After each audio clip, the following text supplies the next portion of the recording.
les amis, c'est Devo, j'espère que vous allez bien. Nous nous retrouvons aujourd'hui pour une petite vidéo unboxing. Et comme vous le voyez, une vidéo déballage sur du Fantasy Riders, mais plus exactement le pack de démarrage. Je l'ai enfin trouvé, en fait c'était tout simplement chez mon marchand de journaux. Comme la publicité indiquait que c'était vendu chez le marchand de journaux en plus des boosters, mais la dernière fois j'avais pas trouvé. Donc j'y suis retourné aujourd'hui. Je peux donc vous faire une vidéo spécifique au pack de démarrage et on va voir un peu le contenu. Donc un classeur pour ranger les cartes, deux pochettes donc de boosters, un plateau de jeu et enfin le guide du jeu. Et ça les amis, le guide du jeu c'est très important parce que la dernière fois j'avais eu cette petite leaflet qui présentait les règles du jeu, mais en version vraiment ultra mini. Et là on va pouvoir voir plus en détail exactement ce que dit le guide du jeu. Allez c'est parti, on passe à l'ouverture.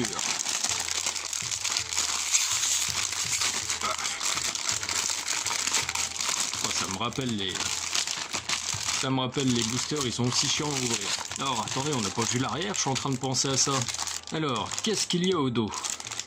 Nous avons donc ce pack de démarrage qui contient un classeur pour ranger les cartes, forcément, 12 cartes avec les héros et les créatures de Fantasy Riders, un plateau de jeu pour défier tes amis, plus le guide du jeu.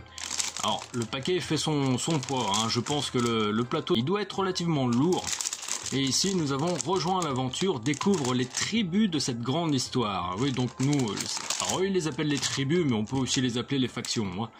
Technomages, néo-barbares, mystiques, elfes du crépuscule, les nains ferrailleurs, les farfadets des montagnes, les chevaliers de la lumière, seigneurs de l'océan, les antivies et les vagabonds. Allez, c'est parti, on va regarder ce qu'il y a à l'intérieur. Hop là! Alors, un jeu de cartes à collectionner. Qu'est-ce que c'est? D'accord, ok. Alors, a priori, on aurait le nom et le numéro des cartes, mais ce que je trouve bizarre, c'est que ça va que jusqu'au numéro 216. Ouais, donc c'est ça, en plus des raretés, bronze, argent, or, platine, titane et acier. Il y a peut-être autre chose dedans qui indiquerait... ah oui, voilà. Ok.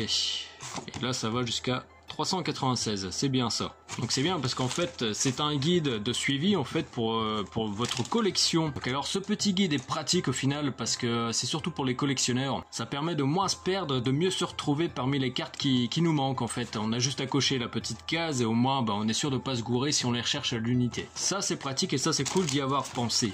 Merci Panini. Alors qu'est-ce qu'il y a d'autre ensuite? Ok, donc ça va être le guide du jeu. Ok, le guide de la collection, tous les héros, créatures et riders. 10 tribus à découvrir, les secrets des cartes et du jeu. D'accord. Donc il fait son pesant au final, c'est bien ce qui me semblait, ça doit être le guide et puis le plateau de jeu qui sont les plus lourds. Ouf, ok. Bah il y a de quoi lire. Donc on a les informations de base sur les cartes pour savoir exactement à quoi correspond telle ou telle icône. Ça c'est quoi? Donc ça c'est un descriptif de chaque tribu en fait. Ouais c'est ça, les technomages, les néo-barbares, les chevaliers de la lumière. Ok. Qui sont les riders? Ouais, on a vraiment toutes les informations qu'il nous faut pour connaître l'univers en fait du jeu de cartes Fantasy Riders. Ça c'est classe. Alors, comment jouer? Voilà. Ok, donc on a plus de la moitié du guide.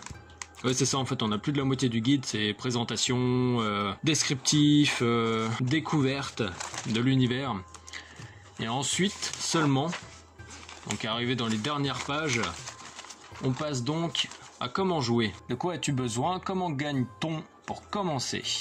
Ton propre plateau de jeu, ok. Ton aventure étape par étape, attaque, renfort, duel, pioche. Qu'est-ce que c'est que ça? Une aventure à collectionner. Ah, ok. Donc en fait ils ont mis un guide de suivi de collection, mais qui est déjà en fait dans le guide des règles. Ouais c'est ça. Bon après j'avoue que ça va être beaucoup plus pratique de transporter et plier des fiches comme celle-ci qui sont cartonnées et bien rigides, que de se trimballer le guide. Donc finalement c'est un plus. Donc ensuite qu'est-ce qu'il y a d'autre? Donc le classeur logiquement. Hop là. Ok. Alors c'est un classeur totalement basique. On n'a pas le... Est-ce qu'on a la possibilité de ranger une pochette? Ah oui d'accord, ça y est, je viens de comprendre. Donc déjà il est à l'envers, donc ça commence bien. Ok, donc ça c'est les fiches cartonnées alors. Qui en fait vont se placer dans le classeur. Ok, bah jamais j'aurais pensé à ça. Donc ça c'est cool. Ok, et bah c'est propre, les dimensions sont parfaites, parfaitement respectées. Et donc celle-ci, elle va au fond. Et là, la caméra qui vole. D'accord, bon bah ok, bon bah c'est pratique. Alors vous pouvez soit les transporter plus facilement que le guide du jeu en lui-même, et du coup ça permet de personnaliser le classeur de collection. Alors je suppose qu'il y a de quoi mettre toute la collection, parce que des pages, des feuilles, il y en a. Hein. Elles sont très très fines par contre, c'est pas du costaud à dire. Mais pour ceux qui veulent commencer avec des petits budgets comme moi ou d'autres personnes, c'est vachement pratique. C'est vachement pratique. Donc c'est un plus parce que du coup, ah oui, il y avait aussi la tranche, d'accord, la tranche qui est déjà personnalisée. Et bah ça c'est cool. Ah, je suis content du classeur. Donc le pack il a coûté 10 € chez mon marchand de journaux. Et qu'est-ce que c'est que ça? Hop là, le plateau de jeu. Ah oui, en fait c'est juste un carton.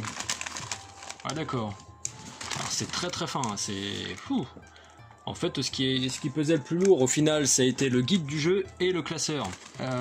Ouais, bah, petite déception là pour le coup du plateau. Je m'attendais à quelque chose de beaucoup plus épais. Bon après, je pense que par la suite, si le jeu de cartes à collectionner fonctionne, il se peut. Et c'est même sûr hein, qu'ils finissent par faire des plateaux collector, hein, beaucoup plus gros, plus rigides. Bon, bah, ça reste propre quand même, c'est ça qui est l'avantage. On a l'emplacement des lieux, du deck, des piles de défausse, zone d'attaque.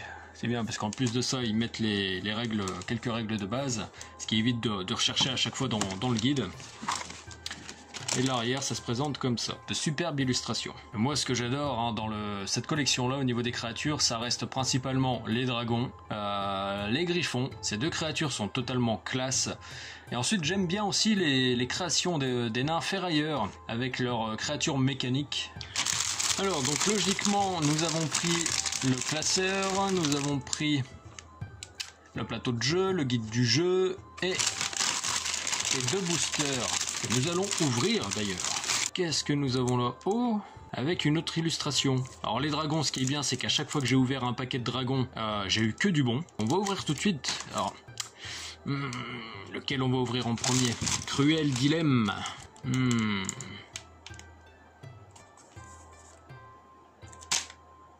Non, je rigole. On va ouvrir le dragon d'abord, ouais. Allez, c'est parti. J'espère qu'on va avoir du lourd. Et vraiment du lourd, une petite carte acier. Oh, allez, une petite carte acier là, s'il vous plaît. Ah ouais d'accord, alors celle-là c'est la meilleure. Comment se faire spoiler les deux cartes les plus rares? Ah, c'est abusé. Bon du coup on va faire ça. Donc celle-ci c'est la plus rare, bah, du coup elles sont rangées dans le bon ordre. Donc dans chaque booster vous avez un total de 6 cartes. C'est pas énorme, mais au vu du prix des boosters, c'est plutôt correct. Avec une petite araignée géante. Une carte à l'envers, comme c'est étonnant. Bah tiens, on ne l'a pas déjà croisé, lui, le Cybermonculus. Attention. Hop là. Qu'est-ce que c'est que ça? Qu'est-ce que c'est que ça? Une carte objet. Ok, bâton guérisseur. Là, normalement, on passe aux cartes. Non, il y a peut-être encore une basique, ouais, c'est ça. Carte sortilège, image miroir. Alors là, je suis pas fan de l'illustration. Je sais pas ce que vous en pensez, mais par rapport à tout ce qu'on a découvert, bah c'est pas tip top. Les cartes les plus intéressantes. Qu'est-ce que c'est? Une carte en or, avec un petit Cybermonculus Rider. Décidément, les Cybermonculus, on les voit partout. Et derrière, une belle couleur. Attention, hop là. Ouf, une carte acier.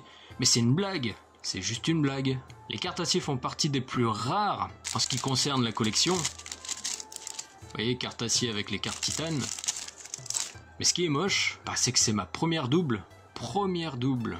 Youhou, où es-tu? Ah, voilà, ouais, c'est ça, c'est exactement la même. Ok, ben je vérifierai l'état de la carte et puis je garderai forcément la plus belle et puis ben, je commencerai certainement à voir pour de futurs échanges ou même revendre la carte ou tout simplement la conserver dans ma collection histoire qu'elle prenne un peu plus de valeur. Nous allons ouvrir le deuxième booster qui est là avec un chevalier et un griffon.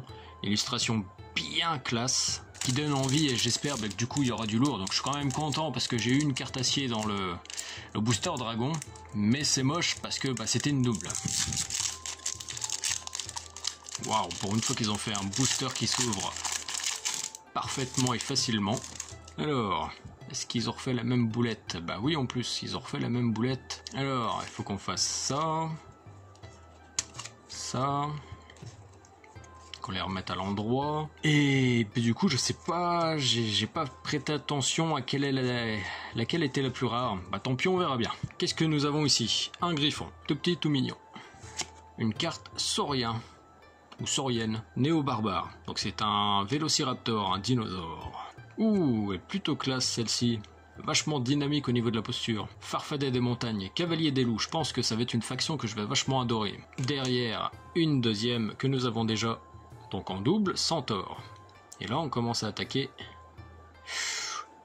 Oh, une carte acier. Dites-moi pas que c'est pas vrai.